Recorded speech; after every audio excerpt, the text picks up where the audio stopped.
नमस्कार दोस्तों, मैं रवि आपका फिर से स्वागत करता हूं अपने चैनल रवि टेक स्टूडियो में।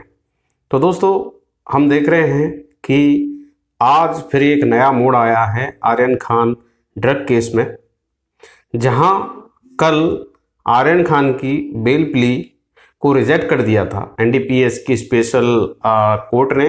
और उसमें जो तथ्य आए, 21 पेज की जो उनने ऑर्डर दिया है, उसमें क्लियरली लिखा हुआ है कि आर्यन खान के व्हाट्सएप मैसेज से एक क्लियर इंडिकेशन है कि ये इलीगल जो कन्वर्सेशन है ड्रग डिलीवरी का या ड्रग डीलिंग का, उससे बहुत लंबे टाइम से जुड़े हुए हैं और इस काम को काफ़ी अरसे से करते हुए आ रहे हैं।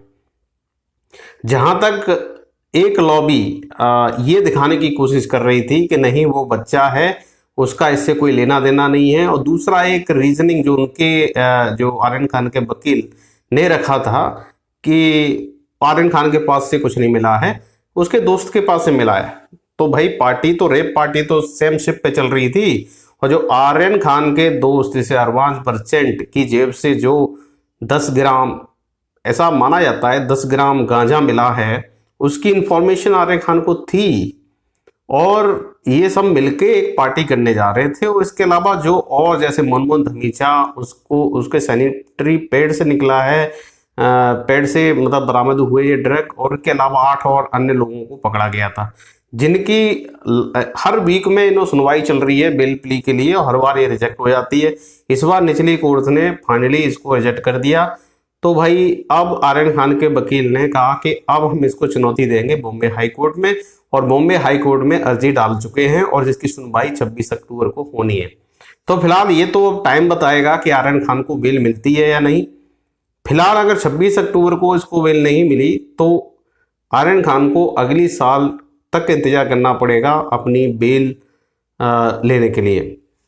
तो फिलहाल अगर इस केस को अगर हम बारीकी से देखें कि ये कहानी स्टार्ट हुई कैसे थी, तो 2 अक्टूबर को एनसीबी ने, नारकोटिक कंट्रोल ब्यूरो ने, एक शिप जो कि मुंबई से गोवा की तरफ निकला था, उस पर नारकोटिक कंट्रोल ब्यूरो के भी मेंबर चढ़े और उन्होंने रात के 10 बजे रेड मारी, और उस रेड में ये सारा ग्रुप पकड़ा गया और इनके पास से बहुत सारा गांजा बरामद हुआ। ऐसा एनसीबी की ऑफिशियल स्टेटमेंट से आया। और उसी के बाद से इन सब लोगों की गिरफ्तारी हुई। पहले गिरफ्तारी नहीं, पहले इनसे पूछताछ हुई। पूछताछ के बाद में जब ये कंफर्म हो गया कि हाँ ये सब लोग उसमें इन्वॉल्व थे, तो फिर इनकी गिरफ्तारी हुई और इनको कोर्ट में पेश किया गया। कोर्ट ने इनको पुलिस रिमांड के लिए, जुडिशियल कस्टडी के लिए भेजा था initially for the period of 14 October up to ये ऐसा डिसाइड हुआ था।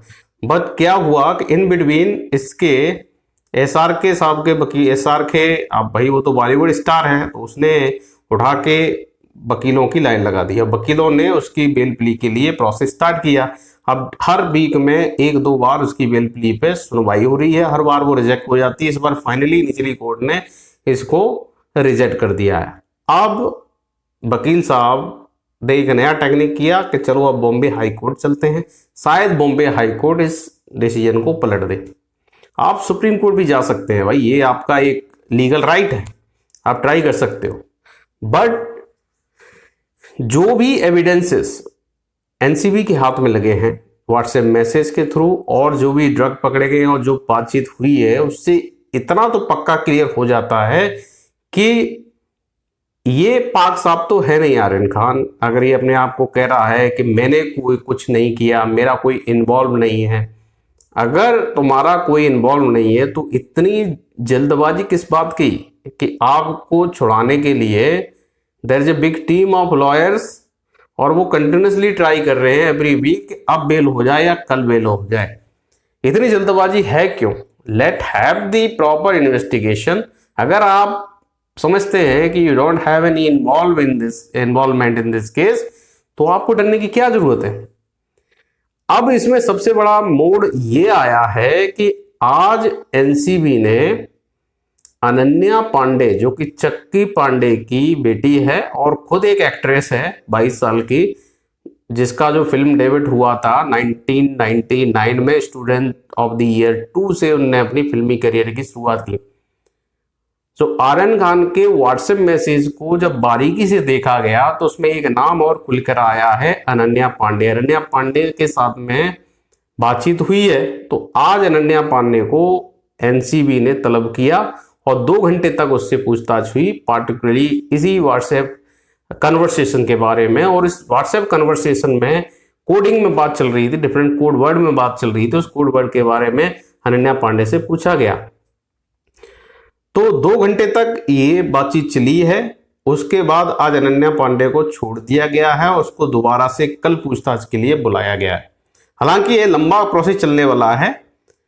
वहीं दूसरी तरफ एक और कंट्रोवर्सी क्रिएट हो गई आज जब शाहरुख खान सुबह 9:30 पर आर्थर रोड जेल में आर्यन खान से मिलने के लिए आए थे। इमीडिएटली उनके लौटते ही दिन में एनसीबी के अधिकारी उनके रेजिडेंस मन्नत पे पहुंच गए। तो मीडिया स्पेकुलेशन तो ये है, मीडिया स्पेकुलेशन कह रहा था कि शायद वो वहां पर रेड डालने गए हैं, बट एनसीबी ऑफिशियल्स ने क्लियर किया है कि वो यहां पर रेड डालने नहीं आए थे। उनका मकसद था शाहरुख खान के घर पे नोटिस देना in respect to the Aryan Khan, और आर्यन खान से जुड़े हुए दस्तावेज को रिसीव करना।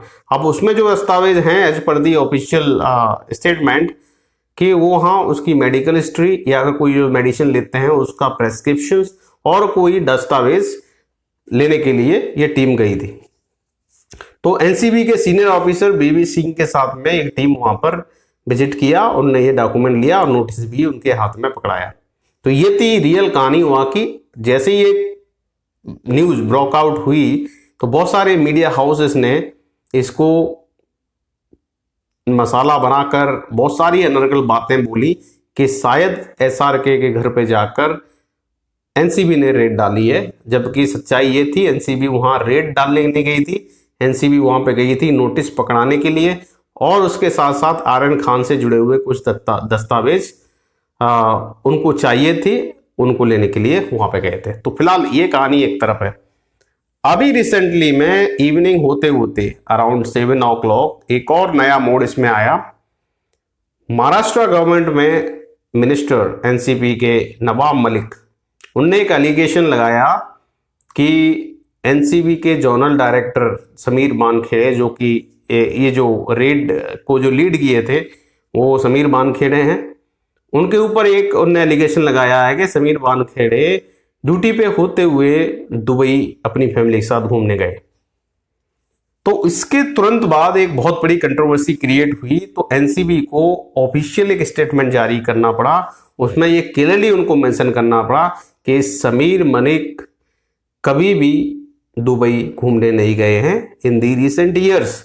हाँ, वो घूमने गए थे अपने फैमिली के साथ में, मालदीव घूमने के लिए गए थे। उसके लिए एक प्रॉपर अप्रूवल समीर मानखेड़े को दिया गया था। ये तो एक चीज थी। और उसी दौरान अभी समीर मानखेड़े ने मीडिया को इंटरव्यू में भी क्लियरली बोला कि अगर जो माननीय मंत्री हैं, जो एनसीपी अभी पावर में हैं, अगर वो चाहते हैं कि मैं ये ड्रग केस, जो ड्रग पैकेडलर का केस ले रहा हूं, उसको ना करूं, तो वो मेरे को जेल डाल सकते हैं। पर मेरा मेन मकसद है कि मुंबई से इस ड्रग से रिलेटेड जितनी भी एक्टिविटी है उसको साफ करना, और मैं उस डायरेक्शन में काम कर रहा हूं। अगर उनको लगता है कि मेरे इस काम से उनके लिए कोई प्रॉब्लम क्रिएट होती है, तो अगर वो मेरे को जेल में डालना चाहते हैं तो डाल सकते हैं, but don't involve my family into this matter. एक क्लियर है। आप उन पे पर्सनल अटैक क्यों कर रहे हो? या तो आपको कुछ प्रॉब्लम है इस केस को लेकर, या तो आपका कुछ इससे कांटेक्ट है। हो सकता है कि आने वाले टाइम में कुछ चीजें शायद निकल के आ जाएं। मैं ये नहीं कह रहा, अभी कोई ऑफिशियल स्टेटमेंट इस पे नहीं आया है, कोई भी किस तरह का डाउट भी नहीं है मंत्री साहब पर। हालांकि इस केस में हम कुछ भी नहीं कह सकते कि अगले पल क्या होगा। जैसा मैं पिछले कई वीडियो में बोलता आ रहा हूं कि ये बॉलीवुड जो है ना, उसमें बहुत सारी चीजें ऐसी कॉन्स्पिरेसी चलती रहती है। अब ये ड्रग की बात कोई नई नहीं है, इसमें ड्रग का जो चेन नेटवर्क है बहुत पुराना है, और ये तो जब प्यादे हैं इनको पकड़ लिया गया है, इनके साथ स्मॉलर क्वांटिटी में चीजें मिली हैं। हालांकि क्वांटिटी चाहे कुछ भी हो, बट एक्ट कहता है कि अगर आप ड्रग के साथ पकड़े जाते हो then you are the guilty, और आप गिल्टी हो। और plus according to the statement, according to the all evidences, WhatsApp message एक क्लियरली दर्शाता है कि ये जो प्राइमा फेसी है, जो कन्विक्ट नंबर 1 आर्यन खान, ये बहुत लंबे टाइम से इस डीलिंग से जुड़ा हुआ है और इसमें इंटरनेशनल ड्रग रैकेट होने का भी अंदेशा है। इसमें दो राय नहीं है, हो सकता है। वो एक इन्वेस्टिगेशन का एक अलग पहलू है, उस पर एक प्रॉपर इन्वेस्टिगेशन होनी चाहिए। फिलहाल ये जो कंट्रोवर्सी, जो पर्सनल अटैक है जो नवाब मलिक कर रहे हैं, I can understand, right. Nawab Malik हैं, मैं बोलना चाहूंगा, बुरा नहीं मानना मंत्री जी, कल को आपके चेले चांगटे मेरे खिलाफ एफआईआर करते फिर। मैं बड़ा विनम्र तरीके से कहता हूं, हो सकता है कि आप ड्यू टू योर ब्रदरहुड, जो कि एक्चुअली बोला जाता है Muslim brotherhood, that is particularly available in Arabian countries, not in India. अगर मुस्लिम ब्रदरहुड की वजह से आपको अगर दुख हो रहा है कि आपके एक अपने चहेते आपके अपने भाई का बेटा इसमें फंस गया है, अब हम अपने पॉलिटिकल प्रेशर को डालकर इस इन्वेस्टिगेशन को ढांक दें, जैसे कि सुशांत सिंह राजपूत के केस में भी हुआ। मतलब उसमें भी क्लियर कुछ पता नहीं चला कि whether it was a suicide और whether it was a murder. हालांकि सीबीआई को आनंद फानंद में ये सारी रिपोर्टों को दबाना पड़ा, और हम जानते हैं जब भी पॉलिटिकल प्रेशर पड़ता है तो मोस्ट ऑफ द केसेस में यही होता है भाई, जिसकी लाठी उसकी भैंस वाला सिस्टम हो जाता है। और ज्यादातर पॉलिटिकल प्रेशर जब पड़ता है तो ये सारी जो एजेंसियां हैं वो निष्पक्ष जांच नहीं कर पाती। हालांकि ये उनका अपना मैटर है, मैं उस पर कोई कमेंट नहीं करूंगा कि क्या उन्हें सीबीआई ने वहां पे किया था, और फाइनली जो उसका आउटकम आया, वो आउटकम जो हमको पता चला थ्रू मीडिया सोर्सेस दैट कि सुशांत सिंह राजपूत ने सुसाइड किया था। फिलहाल ये कन्वेंशनल नहीं है, एक ग्रुप है जो आज भी मानता है कि this is not a proper investigation. हालांकि मेरा भी ये पर्सनल ओपिनियन है कि इस पर एक प्रॉपर इन्वेस्टिगेशन होना चाहिए, इंडिपेंडेंट इन्वेस्टिगेशन होना चाहिए, उसमें किसी लोकल पावर और पॉलिटिकल पार्टी का प्रेशर नहीं होना चाहिए। अब ये जो करंट इश्यू चल रहा है आर्यन खान का, अगर आप कहते हो कि Aryan Khan is a child and because of this Shahrukh Khan we are targeting, means all these agencies are targeting particularly Aryan Khan, तो ऐसा नहीं है। अगर आर्यन खान की जगह पर आज कोई एक कॉमन मैन फंस जाता, जनरल मिडिल क्लास या फिर कोई और भी हायर अपर क्लास जो कि एक कॉमन पीपल की तरह आता है, इज नॉट ए सेलिब्रिटी, अगर वो भी फंस जाता तो अभी तक उसको जेल हो जानी थी। यहाँ अभी इतना ये चार्जशीट फाइलिंग और ये जुडिशियल कस्टडी चल रही है, इसमें इतना प्रोसीजर में इतना टाइम लग रहा है। इतना टाइम लगता नहीं अगर कोई कॉमन मैन अगर फंस जाता है इस चरस और गांजे वाले एक्ट के अंदर, तो अभी तक उसको जेल हो जानी थी और पता भी नहीं चलता कब उसको जेल हो गई। हालांकि आई डू एग्री, आप एक सुपरस्टार हो, ठीक है, आप अपनी पॉलिटिकल पावर, अपने पैसे के पावर पर बहुत कुछ कर सकते हो, बहुत कुछ होता है इस कंट्री में, और हमने देखा है कि बहुत कुछ हुआ है जहां पर पैसा चलता है। बट अभी भी ये जुडिशरी सिस्टम जो इंडिया का है, उस पर अभी भी लोगों का विश्वास है कि चाहे पॉलिटिकल कितना भी प्रेशर हो जाए, सारी चीजें अगेंस्ट ली जाए, पर जुडिशरी तब भी अभी भी इंडिपेंडेंटली काम करता है और बहुत सारे मामलों में सही डिसीजन देता है। तो हमारा एक जो विश्वास है जुडिशियल सिस्टम पे, आई होप कि दिस टाइम ये इन्वेस्टिगेशन प्रॉपर होगा और सारे कल्प्रिट अंदर जाएंगे, कोई बचेगा नहीं। फिलहाल ऐसी दिख रहा है, ऐसा सब कुछ दिख रहा है। अभी तक जितनी बार भी बेल प्ली पर सुनवाई हुई है, हर बार यही तर्क खुल के आया, और सारे जो एविडेंसेस हैं वो इन बंदों के खिलाफ हैं। ये अपने आप को बोल रहे हैं कि वी आर नॉट गिल्टी और ये हमने पहली टाइम किया था। अगर आपने पहली टाइम किया था तो इतना बड़ा प्रॉब्लम नहीं आता जो दिख रहा है, और आपके खिलाफ कई सारे ऐसे एविडेंसेस हैं जो क्लियरली दिखा रहे हैं कि you are involving in this kind of dealing for a longer period of time, it's not the first time.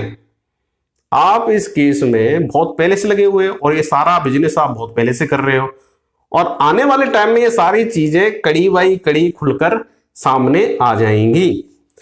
तो अगर इसको पूरे एक कंक्लूडरी रिमार्क में अगर इस पे देना चाहूं, अभी इसको कंक्लूडरी नहीं कह सकते, अभी it is a matter of prejudice, right. अभी ये चल रहा है, इसका प्रॉपर इन्वेस्टिगेशन भी नहीं हुआ है और अभी पूरी बातचीत भी नहीं हो पाई है जो पूछताछ होती है, क्योंकि पुलिस रिमांड पे उसको लिया गया तो उन बिटवीन ये सारी चीजें चल रही हैं। अब भैया वो हाई कोर्ट पहुंच गए हैं, अब हाई कोर्ट की सुनवाई 26 अक्टूबर को है।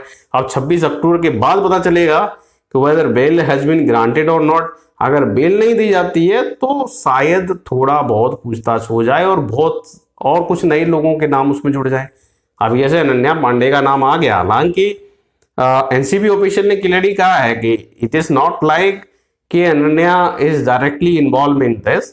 हम इस सिलसिले में बातचीत कर रहे हैं क्योंकि व्हाट्सएप मैसेज में अनन्या पांडे का नाम आया है।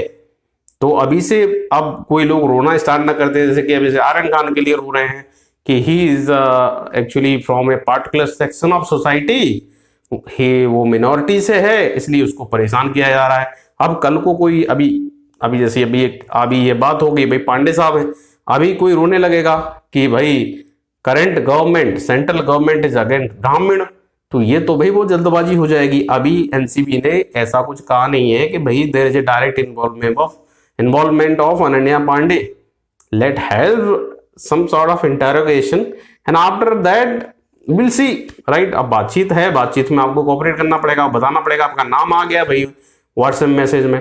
आज जैसे कहीं कोई मर्डर मिस्ट्री हो जाती है, फॉर एग्जाम्पल लोकली कोई मर जाता है, आपका दोस्त है, आपने उससे बात की, या हो सकता है कि आपने जस्ट रेंडमली बात की। रेंडमली कैसे हो जाता है, जैसे कि फॉर एग्जाम्पल कोई डिलीवरी बॉय है, वो आपके पास डिलीवरी देने आया, आपने डिलीवरी लेने से पहले उसको कॉल किया हो, अगर उस डिलीवरी बॉय के साथ में कुछ मिसहैप हो जाता है और वो मर जाता है तो उसकी अगर कॉल डिटेल निकालेंगे तो उसमें आपका भी नाम आएगा। इसका मतलब ये नहीं कि आप कॉपरेट नहीं करोगे, आपको बुलाया जाएगा, आपसे पूछताछ की जाएगी और आपको जाना पड़ेगा और सारे क्वेश्चन के आंसर देने पड़ेंगे। वही अनन्या पांडे के साथ हो रहा है। इसको ऐसे नहीं लिया जाए कि अनन्या पांडे का डायरेक्ट इन्वॉल्वमेंट है।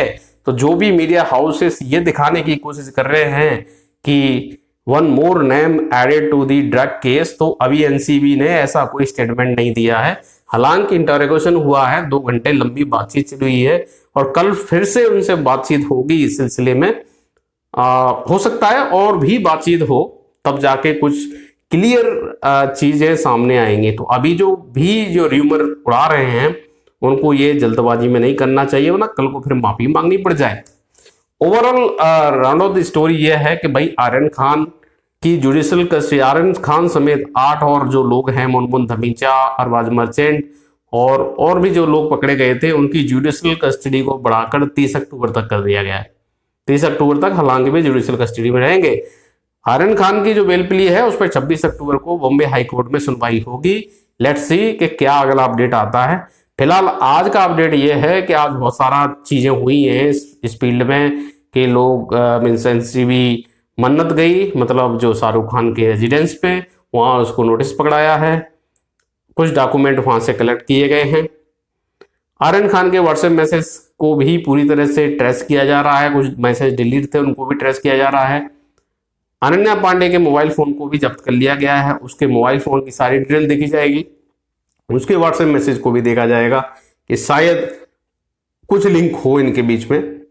फिलहाल ये एक इन्वेस्टिगेशन का मैटर है, लेट्स सी आगे और क्या अपडेट आता है। तो दोस्तों आज के लिए इतना ही, मिलता हूं अगले वीडियो में एक नए अपडेट के साथ। तब तक के लिए नमस्कार, जय भारत, वंदे मातरम।